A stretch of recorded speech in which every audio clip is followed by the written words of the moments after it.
Puji Tuhan Bapak Ibu, hari ke-10 di perjalanan 2021. Dan saya ingin Bapak Ibu semua tetap mengingat apa yang telah saya katakan sebagai bagian dari perjanjian Tuhan dalam tahun terobosan ini.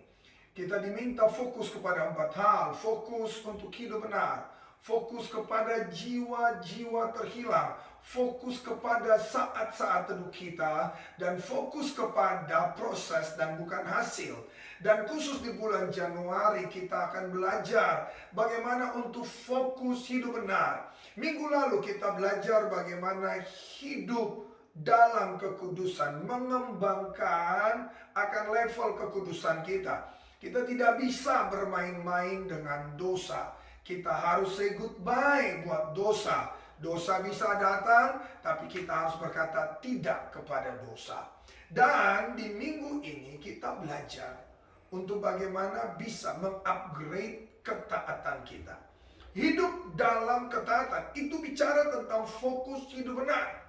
Taat adalah sebuah kata yang mudah diucapkan, tetapi sesungguhnya waktu melaksanakannya sangat sulit. Karena taat tidak bicara tentang apa yang kita sukai. Taat bicara tentang apa yang Tuhan sukai. Taat bicara tentang apa yang pemimpin kehendaki. Taat sama sekali tidak ada hubungannya dengan kesenangan atau kesukaan kita. Taat berujung kepada apa yang diinginkan baik oleh Tuhan, baik untuk pemimpin kita. Terkadang kita berkata, saya mau belajar hidup kudus. Tapi bagaimana kalau saya tidak taat kepada pemimpin saya? Jadi mari Bapak Ibu yang Tuhan Yesus berkati, fokus hidup benar. Bagian kedua yang sangat penting adalah bagaimana mengupgrade ketaatan kita. Joshua pada pasal yang ke-6 kita dapati sebuah cerita yang luar biasa. Berfirmanlah Tuhan kepada Joshua, ketahuilah aku serahkan ke tanganmu Yeriko ini beserta rajanya dan pahlawan-pahlawannya yang gagah perkasa. Haruslah kamu mengelilingi kota itu, yakni semua prajurit harus mengendari kota itu sekali saja. Demikianlah harus engkau perbuat 6 hari lamanya. Dan 7 orang imam harus membawa 7 sangkakala tanduk di domba di depan tabut. Tetapi pada hari yang ke-7, 7 kali kamu harus mengelilingi kota itu, sedang para imam meniup sangkakala. Apabila sangkakala tanduk panjang domba panjang itu bunyinya dan kamu mendengarkan bunyi sangkakala itu, maka haruslah seluruh bangsa bersorak dengan sorak yang nyaring, maka tembok kota itu akan runtuh, lalu bangsa itu harus memanjatnya masing-masing langsung ke depannya. Saudara bayangin, ini mau perang besar. Instruksinya luar biasa. 6 hari mengendarinya 1 kali. Semua prajurit diam, hanya sangkakala yang dibunyikan. Pada hari yang ke-7 mengendarinya 7 kali. Dan begitu mendengar bunyi sangkakala, seluruh prajurit baru bersorak. Bapak Ibu, kebanyakan banyak kita, saya pun suka memakai ayat ini untuk belajar tentang kuasa pujian dan penyembahan. Tapi setelah saya membaca ini dengan dalam-dalam, saya mengerti bahwa Joshua 6 bukan tentang kuasa dari pujian penyembahan, tapi sesungguhnya kuasa dari ketaatan.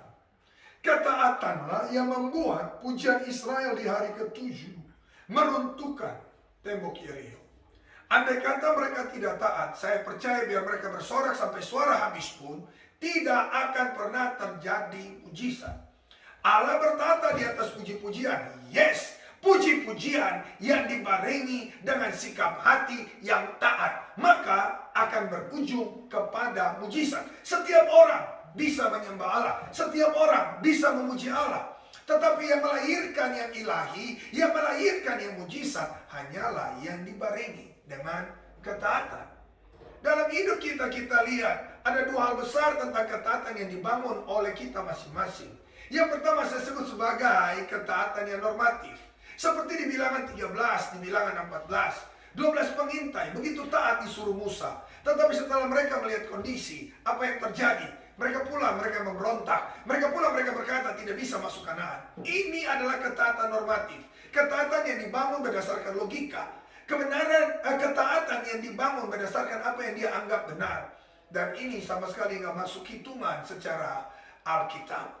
Alkitab mengajarkan kita ketaatan yang imani. Ketaatan seperti yang dilakukan oleh Joshua dan Israel di pasal 6 kitab Joshua ini. Sekalipun mereka nggak ngerti masa mau perang harus dari kota, tetapi karena mereka punya iman bisa terjadi. Tahun ini jangan bangun logikamu, bangun imanmu.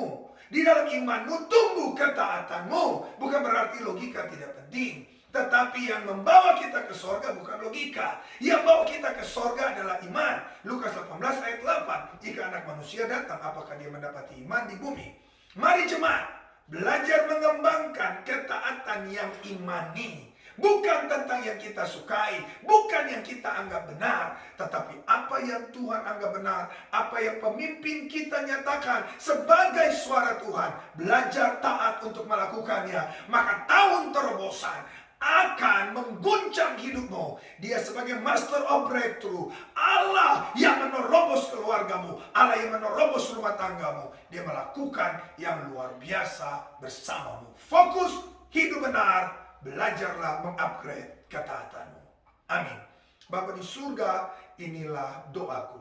Berkati umatmu dengan mengucap syukur atas nama Yesus. Kuserahkan mereka untuk belajar mengembangkan ketaatan yang imani.